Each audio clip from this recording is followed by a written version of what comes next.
I really, when I meditate, because I'm going through like a lot of trauma that's made me, you know how people go through a lot of trauma, they're recommended to have a diary and stuff like that. When I went through trauma in the beginning of like my process, like 4 years ago, my therapist told me right away, you need a journal. Here, she gave me a book and she told me to start writing because you misunderstand yourself. You When you go through trauma, when I was just all right, and this is so weird that my brain picked this up, but like I said, the brain is genius. It's so perfectly created. Um, Especially if you use it for wisdom, which wisdom is what should carry your knowledge and not just like you wanting to be smart or sound smart. Um, because then you become more real and you feel things. You become more alive. And I was thinking about, you know, there was a scene in a movie where soon as the girl got scared, because I was just watching this, soon as she got scared, she couldn't react, she couldn't breathe, she couldn't be. It's when you go through something unknown that you don't expect is gonna happen to you, creates trauma. And after, not during, because during, what is, you're on like disbelief or and also survival mode. Like, what do I do? Your brain automatically goes to that. So when I was going through my experience, this is why my journal was so important afterwards, because I couldn't, when you're going through something evil, something that hurts you, that's what I call evil. You do not know how to react. So you become something that you're not. And you can keep being that something that you're not to the point where people will commit suicide or other harmful things, drugs, a lot of bad stuff could happen, and you could then hurt yourself because of something else that hurt you.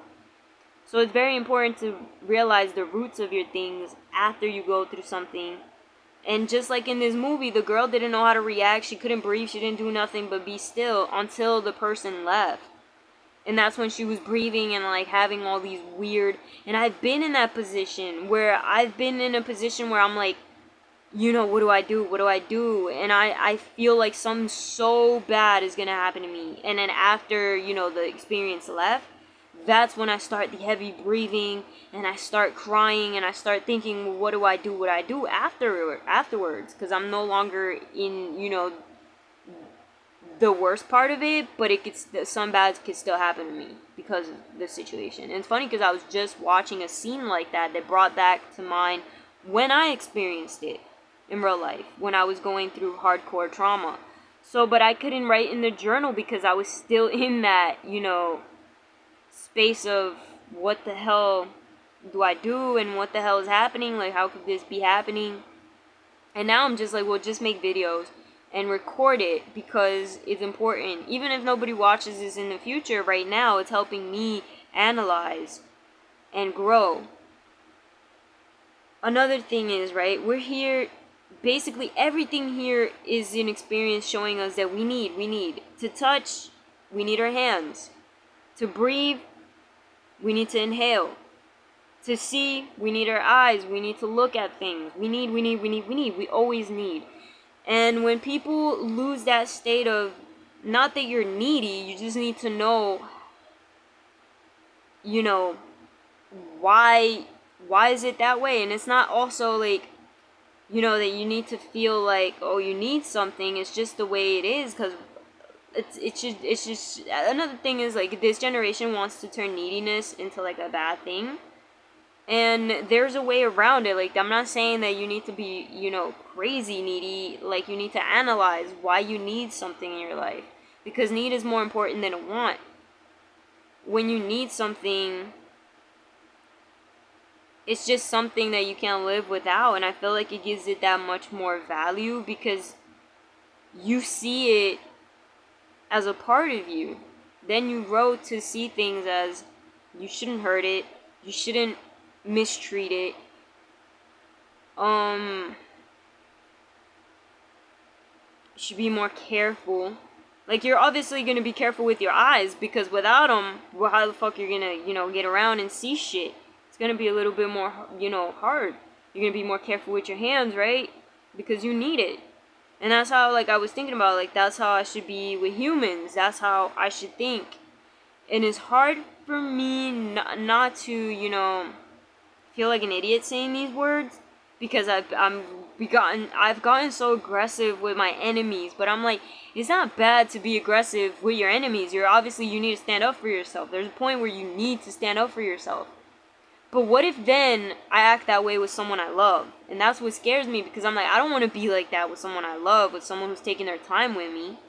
And time is a lot. Time means a lot to people. You can't just fuck with people's time like that. We never get our days back, and then that's also going to shape their memory process, which it also is going to create and shape them in some way, shape or form. Not everybody, because I'm not saying we're going to mean everything to everybody. Some people are just going to be like, whatever, I don't care. But most of the time, you will have an impact, or a lot of people are going to have an impact in your life. With me, a lot of people have an impact in my life, because I like to see things in depth. Except if it's like, okay, this is just turning into bullshit. If a person just keeps doing something and I'm just like, okay, fuck you, you're bullshitting me, because they keep doing it. And I get that, because I've also felt, because that's been done to me, I've done that, to others, in this process. But then that's when you need to, like, learn to separate yourself from certain people, so that way that the people that you do want to value, you don't end up doing them harm, and you actually can then create new relationships. And that's what I'm trying to learn too. Like, it's okay to need, but learn how to need. And need isn't always like, a crazy thing. Like, and I'm not gonna lie, I see it as, there was a point, and I still do see need as crazy. I don't know why, and I need to work around that, because this is why I've become so isolated, because I don't want to need. I don't want to feel things in depths, less there's, less I'm able to save myself from it, protect myself. Which for me, there's this obsessive thought where I'm like, oh, you need to get out of here, you need to get out of here. It's not even money. Like, I do say money out loud, but when I think to myself, I'm like, well, where do I want to go? I'm not even focused where I want to go. And honestly, I've become more like the bad needy. I've become to myself, I tell myself all the time, I gotta get out of here, I gotta leave this situation. But I have no sense of where do I want to go? How do I want to start where I'm going? And I guess here, because I'm like, well, just talk about it. Express yourself. That's the first step of health. Like, even if you're like screaming at the top of your lungs at a mountain, you're expressing yourself. If you're trying to get negative energy out. And that's basically what I'm trying to do with what I'm doing in what I'm saying on here with my songs and my art and all of that. I'm trying to express myself to feel, again, good energy. And also remind myself that it's okay to be vulnerable. Even to me, because for a while I didn't even want to be vulnerable to me. I wanted to act like I was tough. And I get it. I get why I was acting like that, because people kept doing dumb shit to me for no reason. They would take advantages of the fact that I didn't stand up for myself. Because that's exactly what happened. They would lie, they would gaslight, they would do so much shit and try to make me feel like shit for what they were doing to me. And yeah, like I said, now I'm just like, fuck you to people. Like, not if, like, obviously you gotta give people chances, but like, if it keeps happening and it turns into like, I'm just quickly say fuck you and that's it. Because it doesn't have to be that way. But also, like, I think about, like, who is worth being vulnerable, and I gotta think about where do I want to head in life as well, and just keep saying, like, this is who I am. Even if people are like, this isn't you,